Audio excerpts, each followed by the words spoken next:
Je suis dans mon bureau et j'ai la canne de Rabbi Haim Pinto Alav Shalom, que son zéro soit avec vous tous. Ce soir, c'est la veillée de Hoshana Rabbah, comme vous savez tous. Et Hoshana Rabbah, c'est une fête de David HaMelech. Et ce soir, on devait être gai. On devait faire Simchat Bet HaShoeva. Vous savez que pendant toute la semaine, on fait chaque jour une fête.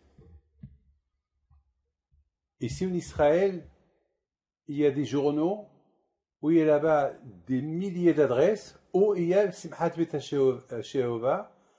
Celui qui veut aller quelque part pour s'éclater, danser, boire, manger gratuit, il a. Mais ce soir, il n'y a rien. Ce soir, les gens ils sont dans les synagogues en train de veiller, pleurer. Il y a même le chauffard. Et on fait Vaya'avor, comme Kippour Rosh Hashanah. Et tout de suite après, c'est Simchat Torah. Alors, bien sûr, on a l'obligation de se poser des questions. D'un côté, Hachem, il veut qu'on soit heureux toute la semaine de Sukkot. Et de l'autre côté, on est content toute la semaine de Sukkot, mais ce soir, on a un peu peur. On dit ce soir, c'est la nuit où tout se signe. Parce que beaucoup de fois, il y a eu des décrets qui n'ont pas été signés à Rosh Hashanah ou à Kippour. Alors c'est ce soir qu'ils vont être signés. Et Hachem, il a attendu ce soir pour signer des décrets. Moi, j'avais cru que c'est déjà fait. Et non, c'est pas fait, c'est ce soir. C'est la Hatima. Il paraît que ce soir, les Malachim, ils courent d'un endroit à l'autre pour changer des décrets. Par exemple, si Hashalom, tel et tel, il y a eu un mauvais décret sur lui, et entre-temps, ce soir, il a veillé, il a fait une teshuva, alors tout de suite, il y a un malach qui est né par cette teshuva, et il court, et, messieurs, déchirez le décret sur tel et tel. Voilà, il y a un malach, un ange qui est né par sa teshuva. Donc, tout ça, ça se passe ce soir. Je comprends pas. Ce soir et demain, jusqu'à Simchat Torah. Eh bien, mes amis, c'est une joie. Ben, bien sûr, quand on change un décret de mal en bien, ben, c'est une joie. Donc ça vaut la peine. Vous savez, lorsqu'on attend un avion, on nous dit qu'il est complet. Mais on te dit attendre, peut-être s'il y a un qui ne vient pas, tu prends sa place. Et j'ai vraiment envie de voyager. Et j'attends. On me dit c'est complet. 24 heures à l'avance, on me dit que c'est complet. Mais qu'est-ce que je fais? Je prends le risque. Je vais à l'aéroport. Et j'attends les 24 heures. Et lorsque on m'appelle, on me dit Monsieur Pinto, oui, eh bien, il y a une place pour vous. Ben, je suis content. J'étais triste pendant 24 heures, et après je suis content, donc ça vaut la peine. Cette tristesse de la veille de Hoshana Rabbah, de ce soir, pour que ça devienne bien. Donc, demain soir, si Dieu veut, je peux faire bien mon Simchat Torah, tout va bien. Vous savez, mes amis, que la fête de Simchat Torah, on lit la paracha de Moshe Rabbeinu. On appelle Moshe Rabbeinu Esha Elokim, l'homme de Dieu. Pourquoi cette paracha-là, on la lit justement à Simchat Torah? C'est un peu triste la mort de Moshe Rabbeinu. Moi, chaque année, lorsque je la lis, je pleure. J'ai la peine, quand même. On s'est habitué à lui, tout le temps, on parle de Moshe, maintenant on parle de sa mort, ça fait un peu Ça fait un peu de la peine. Et on l'appelle Isha Elohim, l'homme de Dieu. Mes amis, il faut savoir que dans la vie, il y a des moments bien, mais il faut toujours savoir qu'il y a une fin. Il y a toujours un début et il y a une fin. Beaucoup de fois, le Sahara, il nous laisse penser que on est immortel. On va toujours vivre. C'est pas vrai. Mais mon cher Rabbeinu Alav Shalom, il est parti. La Torah elle commence par Bereshit, le début, mais il faut savoir, il y a une fin. Il y a une histoire. On commence par Bereshit et après on parle de Adam, Noah, Abraham, Yitzhak, Yaakov, Moshe, l'Égypte, l'esclavage, la sortie de l'Égypte, Matan Torah, comment les Juifs ils ont vécu dans le désert, et la Torah qu'ils ont reçue, le veau d'or, et après on nous parle Vezot Aberacha, la fin de Moshe Rabbeinu. On s'est tellement habitué à lui, on lit sur lui, Shemot, Vaikra, Bamidbar, Devarim, et maintenant, c'est la fin. Mais on l'appelle Isha Elohim. Et tout le monde pose la question, pourquoi on l'appelle Isha Elohim? Dans la paracha de sa mort, on l'appelle l'homme de Dieu. Pourquoi on l'appelle l'homme de Dieu? Ben, vous savez pourquoi, mes amis? Parce que mon cher Rabbeinu Alav Shalom, c'était l'homme que Hachem, il a trouvé parmi tout le monde qu'il y avait, c'était le seul qui était capable de gérer le peuple juif. Gérer le peuple juif, c'est pas facile. Même Akadosh Baruch Hu, il n'en peut pas. Beaucoup de fois, ils ont énervé le bon Dieu, parce qu'Akadosh Baruch Hu, il a voulu les exterminer. Mon cher Rabbeinu Alav Shalom, Isha Elohim, il était un homme, mais il était divin. Il était l'homme de Dieu. Il savait comment abaisser la colère d'Hachem. Il savait comment parler avec lui. Mais comment Moshe Rabbeinu est devenu comme ça? Comment il est devenu comme ça? Comment il est arrivé à être comme ça, Moshe Rabbeinu? À être l'homme de Dieu? Attends, il y a une façon. Comment on peut devenir un homme de Dieu? Vous savez comment on arrive à être un homme de Dieu? Lorsque on sait qu'on est un homme, mais on sait aussi qu'on a le Sahara, mais on sait aussi qu'il y a un Dieu qui nous a créés. Un homme, Rabotai, il doit savoir qu'il y a en lui et le côté humain et le côté divin. Comme Hachamim disent que Hachem a créé Adam Arishon, un peu de la terre, un peu du ciel. De la terre, il a créé son corps, et du ciel, il lui a donné l'âme. L'âme, ça fait partie d'Hachem. Mais est-ce qu'on sait ça? Mais qu'est-ce qu'on voit en nous? On voit que le côté matériel, que le côté béhémi, le côté animal qu'on a. Vous savez, l'animal, il mange, il boit, il fait des enfants, il se marie. Il fait tout. Il fait ses besoins. Il est presque comme nous. Et nous aussi, on est presque comme lui. Comme l'animal. La différence qu'il y a entre nous et l'animal, c'est que nous, on peut parler, lui, il ne peut pas parler. Pourquoi?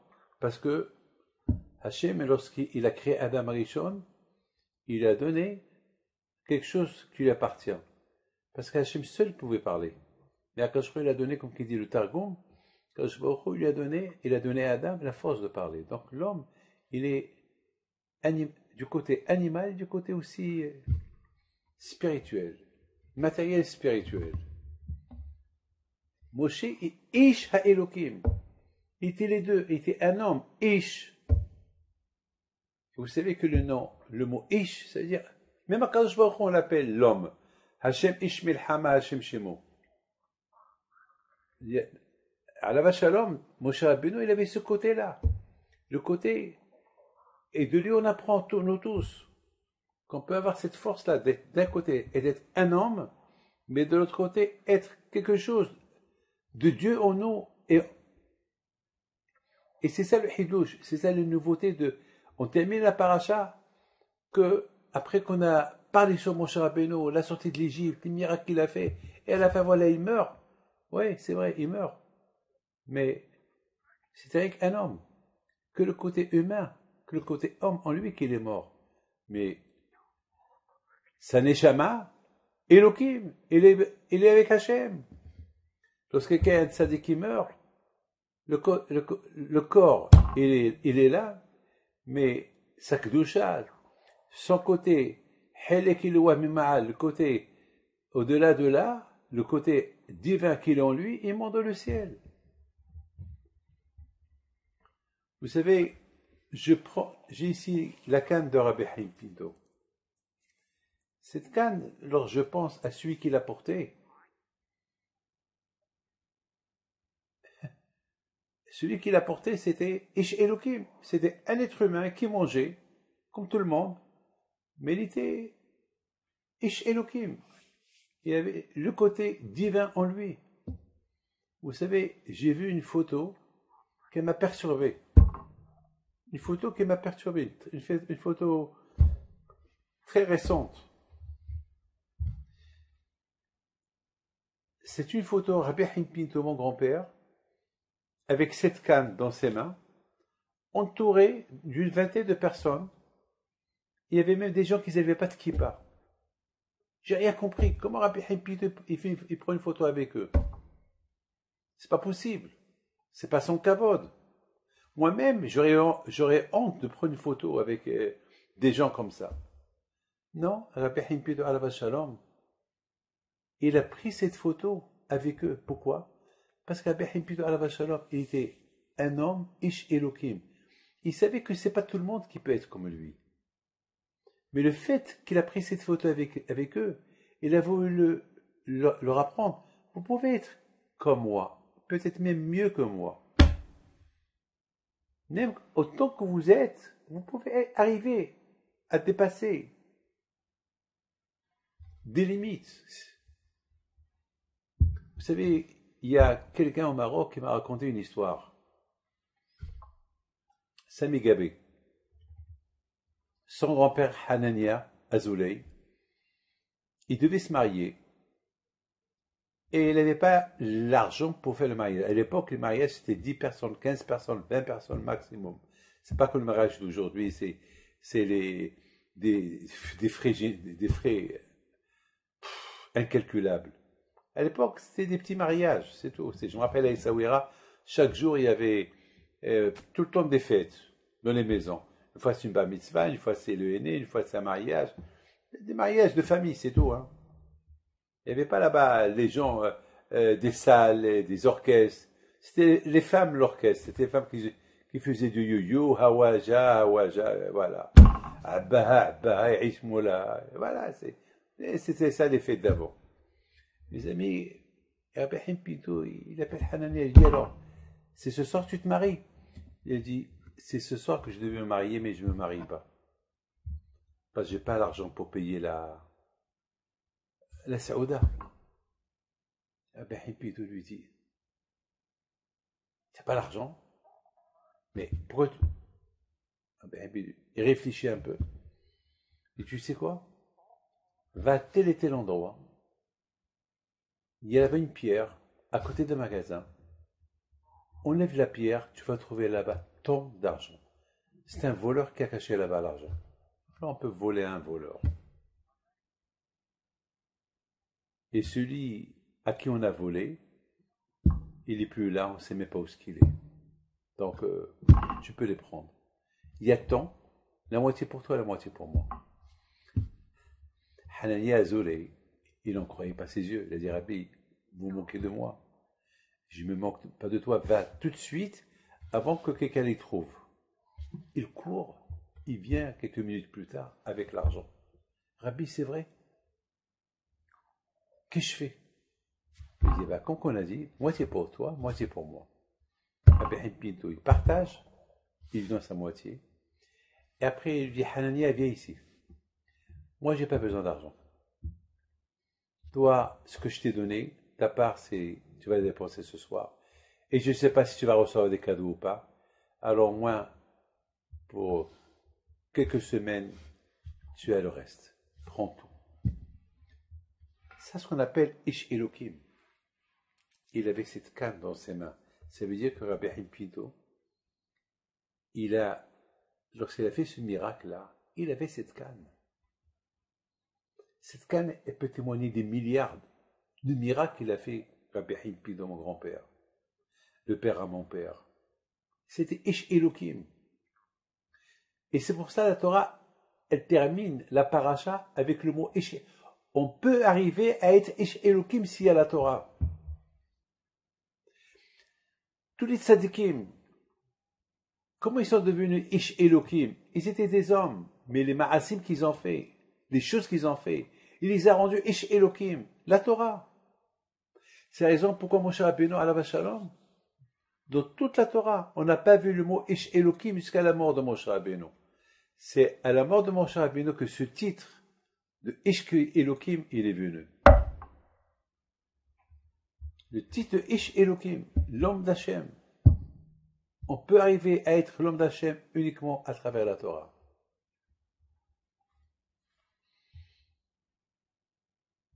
Et avec la simha. Et avec les midot. Et avec les midot. Regardez Moshe Rabbeinu alav shalom. Il dit Orachaim HaKadosh. Cette paracha, il s'appelle Vezot HaBeracha. Il dit pourquoi la Torah, elle appelle cette paracha.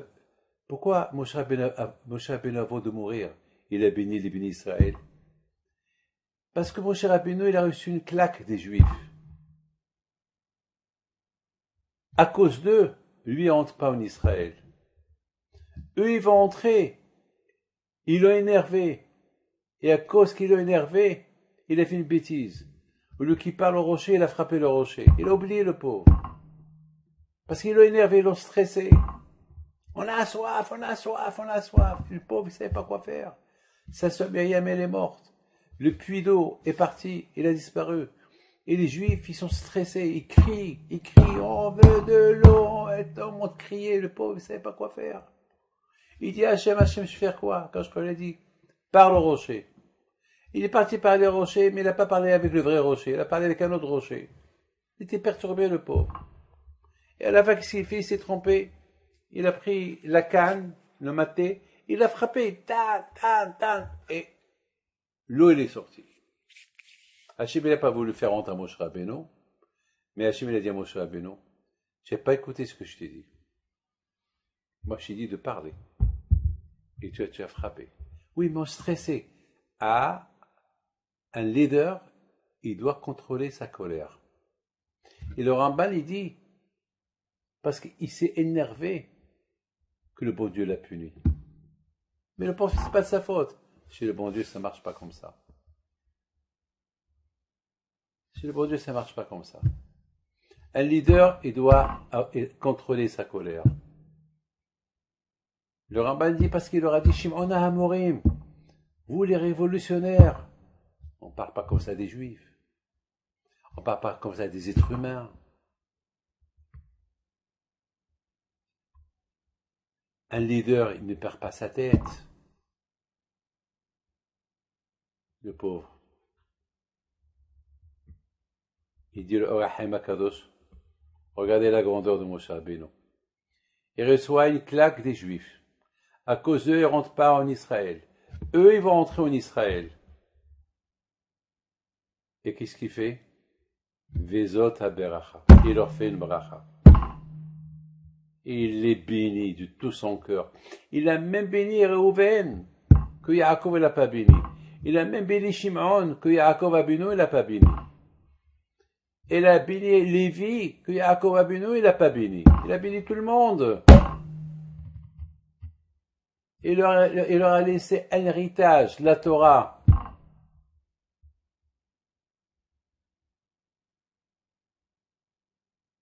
Qui peut faire ça?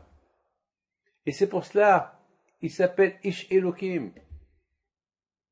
Les Baalim Moussa, ils disent, tant qu'il n'a pas fait ce geste-là, c'était un homme.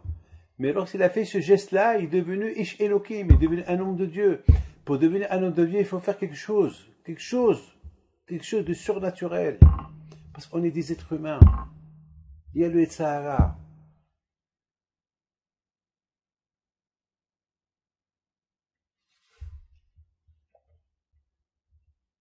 Vous savez, lorsque j'étais à l'hôpital, j'étais à la... Au départ, je ne savais pas que c'était grave ce que j'avais. Mais vous savez, quand je me suis rendu compte que la gravité où c'était, lorsque je me trouvais dans la section du Corona, et là-bas, tous les médecins qui rentraient, ils rentraient avec des scaphandriers. Ils étaient habillés. D'ailleurs, ma femme, elle est venue me visiter une fois dans la semaine. Ils l'ont habillé, vous savez, je ne l'ai pas reconnu que c'était ma femme. Ils l'ont habillé des vêtements, des vêtements de plastique, les yeux, vous savez, les mains, les pieds. Et moi, j'étais avec un pyjama. Et on sait que le corona, ça contamine. C'est là que j'ai réalisé, regarde, tous ces gens qui sont là, pour ne pas être contaminés comme ils sont, et moi, et tous ceux qui sont là, ils sont rien qu'avec le pyjama. Et combien de fois je voyais des gens qui mouraient. Chaque jour, je voyais 1, 2, 3. C'est là que j'ai compris. Le miracle qu'Ajoro il a fait avec moi. Et bien sûr, les prières. Chaque juif est devenu Ish Elohim. Pas chacun qui prie pour un autre. Parce qu'en général, chacun il veut prier que pour soi-même. Mais alors, j'ai entendu et j'ai vu les milliers de personnes qui priaient pour moi. J'ai dit ça. Aime ton prochain comme toi. Il faut être Ish Elohim. C'est pas difficile d'être l'homme de Dieu. On devient l'homme de Dieu. Vous savez ce qu'il dit Rabbi Akiva? Rabbi Akiva il dit, aime ton prochain comme toi, c'est la base de toute la Torah. Ça veut dire que tu deviens l'homme de Dieu si tu aimes ton prochain comme toi. Parce que finalement, c'est quoi la qualité du bon Dieu? Sa qualité, il est Rahman, il est gracieux, miséricorde. Rahum vehanoun. Rahum vehanoun. Alors Hachem il dit, attachez-vous à moi, collez-vous à moi, ressemblez-moi. Et Hacham me disent comment? Hacham me disent, eh bien, il faut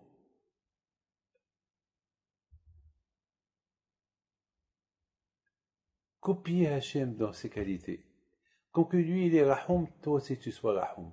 Comme que lui il est Hanoun, toi sois gracieux, sois miséricorde comme lui. Ça veut dire qu'on devient Ish Elohim. Parce que le Yitzhak, il est fort. Le Yitzhak, il veut qu'on soit avec Ish, connecté à la terre. C'est avec la terre, être comme un béhéma. Comme vous avez vu les animaux quand ils marchent par terre, ils regardent quelque chose quoi manger. C'est ça le Yitzhak, il veut qu'on soit comme un béhéma. Non. Akash, il veut qu'on soit Ish Elohim.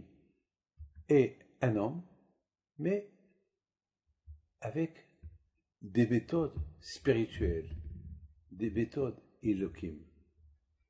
Vous savez, on dit sur Yaakov Abinu que lorsqu'il est arrivé à Hachem, Akash il l'a forcé à dormir. Yaakov Abinu, jamais il a dormi. Il ne dormait pas. C'est pour ça c'est écrit que Yaakov Abinu, il n'est pas mort. Et pourquoi il n'est pas mort? Parce que jamais il a goûté le sommeil. Toute sa vie, c'était la Torah, nuit et jour. La seule fois qu'il a dormi, lorsque Hachem il lui est venu en rêve. Alors Hachem, il a assommé, il lui a porté un sommeil, il a dormi. Et c'est écrit dans la Torah que les malachim, les anges, ils descendaient et ils montaient. Alors Hacham lui disent pourquoi ils descendaient et montaient? Parce que Yaakov Abinu, sa photo, elle est gravée en face Hachem.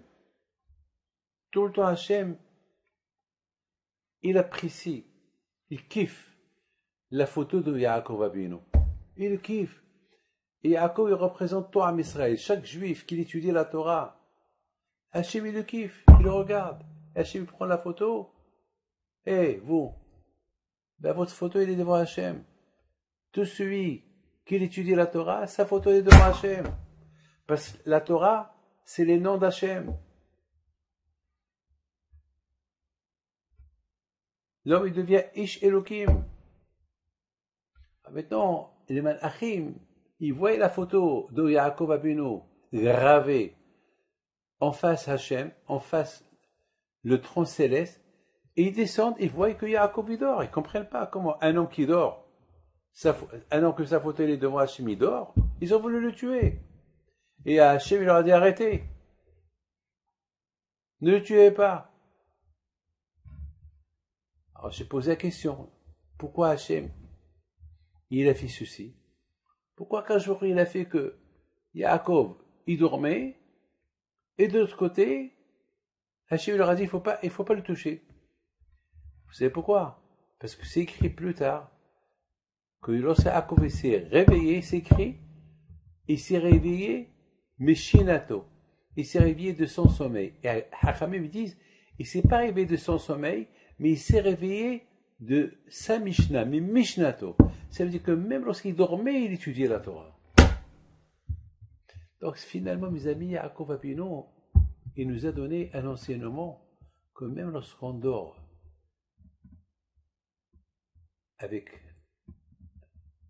pour avoir des forces, pour pouvoir suivre, pour pouvoir servir Hachem le lendemain, ça s'appelle Torah. Ça s'appelle qu'on est parti avec l'étude, on s'est réveillé dans l'étude. Parce qu'on s'est réveillé pour étudier, on s'est réveillé pour être un bon juif, pour servir à Kadosh Baruch Hu. Donc on est Ish Elohim, non seulement lorsqu'on est réveillé, mais même lorsqu'on dort, on est toujours Ish Elohim, comme Yaakov Abinu. Et qui est le premier qui nous a donné cet enseignement? Moshe Rabbeinu. Moshe Rabbeinu. On peut devenir Ish Elohim comme Moshe Rabbeinu. On est anav, on est humble, on est ma'ver à la midot, on renonce à la jalousie, on renonce aux vengeances, et on est bien avec tout le monde. On devient Ish Elohim. Moshe Rabbeinu, au lieu qu'il quitte ce monde avec colère contre les Juifs, le contraire, il a quitté ce monde avec une bracha, il a béni tout le monde. Il leur a enseigné la Torah, il a écrit la Torah au départ, il a écrit un Sefer Torah que à Shevet Lévi. Alors, à Israël, ils ont dit à Moshe Rabbeinu, mais on est 12. Il n'y a pas 12 tribus. On est vraiment 13 tribus. Et toi, tu as donné à ta tribu, à toi, à Lévi, et nous. Alors, ça veut dire que nous, on n'a pas Torah. Et Moshe Rabbeinu était heureux, il était content. Il était content. Il a dit, alors maintenant, j'ai compris que vous aimez Hachem. C'était Shabbat.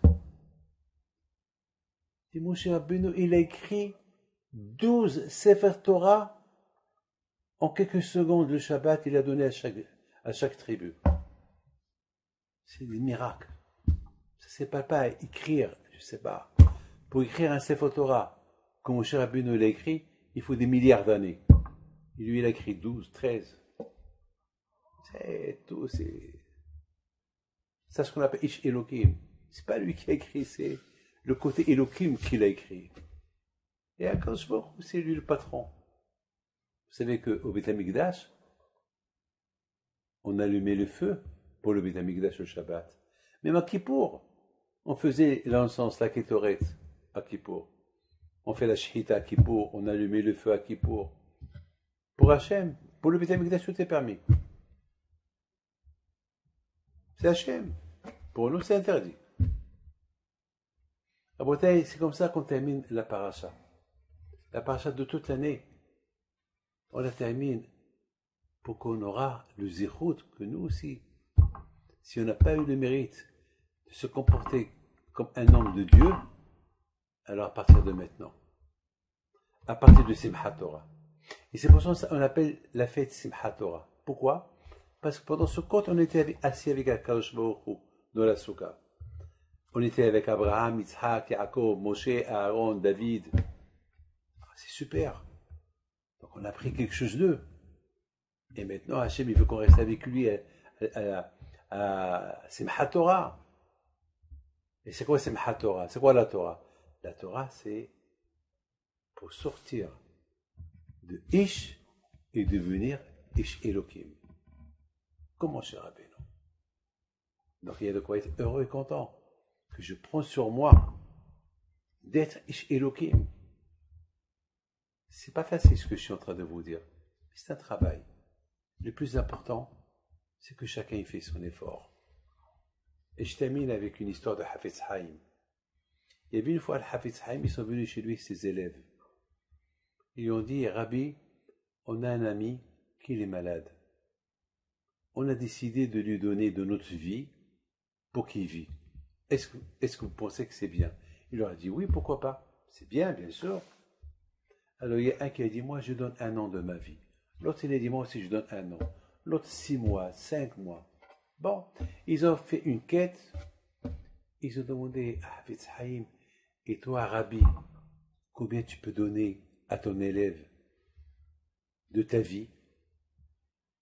Le Hafetz Haïm il les regarde. Il leur dit, moi je ne suis pas comme vous. Moi je lui donne de ma vie 1 minute. Ils étaient choqués. 1 minute? Mais c'est quoi 1 minute? 1 minute? Mais vous savez pas c'est quoi 1 minute? Avec 1 minute, on peut gagner Gan Eden. 1 minute, elle n'a pas de fin. Un rachat, en 1 minute qui fait Teshuvah, il devient un tzaddik. Tous les avérots qu'il a fait, il devient mitzvot. Si on sait comment gérer 1 minute, c'est une vie 1 minute. Donc pour moi, je lui donne 1 minute de ma vie. Vous savez c'est quoi? Qu'est-ce que moi je peux étudier? En 1 minute, je peux faire beaucoup de choses en 1 minute. C'est énorme. Je ne peux pas donner plus. Vous peut-être, vous savez pas c'est quoi 1 minute de Torah. C'est ça, Simchat Torah. Simchat Torah, c'est de savoir donner la valeur à la Torah. Lorsqu'on est content de la Torah elle est contente de nous. Lorsqu'on voit la vie de Moshe Rabbeinu, ce qu'il était Moshe Rabbeinu, comment il a vécu sa vie, il y a de quoi être content. C'est vrai, on parle de sa mort, mais au fait, il n'est pas mort, il est vivant. Torah Tziva le Moshe, on étudie sa Torah. Et comme que sa Torah elle est vivante, lui aussi il est vivant. Il n'y a pas une génération que la Neshama de Moshe Rabbeinu ne se trouve pas là. Et c'est lui qui va prier pour nous, pour Mashiach qui vient. Et c'est lui qui est là. C'est vrai. On lit dans la Torah qu'il est mort. Mais il n'est pas mort. Son corps, du côté béhémie, le corps, il est là. Mais sa Neshama, son côté Elohim, il est là-haut, il est là, présent. Et le corps des tzadikim, aussi il est immortel. C'est pour ça, mes amis, que les tzadikim, Bimitatan, on les appelle des vivants. Vous savez que lorsque Rabbi Akiva il a été tué par les Romains, il y a un Nabi, c'est lui qui a ramassé le corps de Rabbi Akiva. Il y a quelqu'un qui l'a vu, il a dit, mais vous, il y a un Nabi, vous êtes un Kohen. Parce qu'on dit qu'il y a un Nabi, il est Kohen. Comment vous touchez le corps d'un mort? Il leur a dit, les corps des tzadikim, ils sont purs. Ils ne sont pas impurs. Mais nous, on ne sait pas. C'est qui le tzadik? C'est pour ça, pour nous, on n'a pas le droit de toucher le corps d'un tzadik. Et les Kohanim, ils n'ont pas le droit. Mais il y a un Nabi seul, lui, il sait. Nous, on ne sait pas. Les amis, je vous souhaite Hak Sameach, que le Zichrodah Behilpito soit avec vous. Merci pour vos prières et que Hachem vous donne beaucoup de nahat, la santé et la joie pour toute la communauté. Merci pour vos prières encore une fois. Merci pour votre présence à la yeshiva. Merci à William, Franck, Benamou, enfin, Rav Yoel, et bien sûr, Aharon Habib, mon fils adoré, Rabbi Moshe Aaron Pinto, qui fait beaucoup pour vous. Le fait qu'il est avec vous, ça suffit. Et cher Kahal, que le Hakadosh Baruch Hu vous donne bracha v'atzlacha, shana tova mituka, et à très bientôt. Voilà, Hak Sameach.